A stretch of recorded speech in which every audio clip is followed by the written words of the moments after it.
Japan పార్లమెంట్లో ఎన్నికల్లో ప్రధాని సనే తకాయిచి ఘన విజయం సాధించారు. 306 సీట్లు గెలిచి విజయ దుందుభి ముగించారు. పార్లమెంట్లో 465 సీట్లకు గాను రెండింతల సీట్లు అవసరం కాగా తకాయిచి సారథ్యంలోని లిబరల్ డెమోక్రటిక్ పార్టీ ఆ మార్కును సునాయాసంగా అధిగమించింది. 1955లో ఆ పార్టీని స్థాపించిన తర్వాత లభించిన అతిపెద్ద విజయం ఇది. 1986లో నకసోనే హయాంలో మాత్రమే ఎల్డీపీ 300 సీట్లను సొంతంగా గెలుచుకుంది. జపాన్ మొట్టమొదటి మహిళా ప్రధానిగా గతేడాది అక్టోబర్లో పగ్గాలు చేపట్టిన తకాయిచి అధికార ఎల్డీపీలో ప్రజామోదం కలిగిన ఏకైక నేతగా ఉన్నారు. గత 7 దశాబ్దాలుగా ఈ పార్టీయే అధికారంలో కొనసాగింది. ఇటీవల కాలంలో వరుస కుంభకోణాలు ఈ పార్టీ ఇమేజ్ని తీవ్రంగా దెబ్బతీశాయి.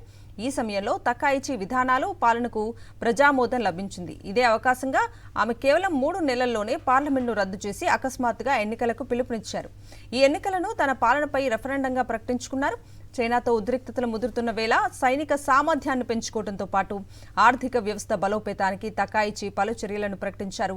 అంతేకాదు అమెరికాతో మరింత సన్నిహిత సంబంధాలను కోరుకుంటున్నారు. ఎన్నికల ఫలితాలు తకాయిచి విధానాలకు ప్రజలిచ్చిన సానుకూల సంకేతంగా చెబుతున్నారు. మరోవైపు తకాయిచి సాధించిన విజయంపై హర్షం వ్యక్తం చేసిన ప్రధాని మోదీ ఆమెకు అభినందనలు తెలిపారు.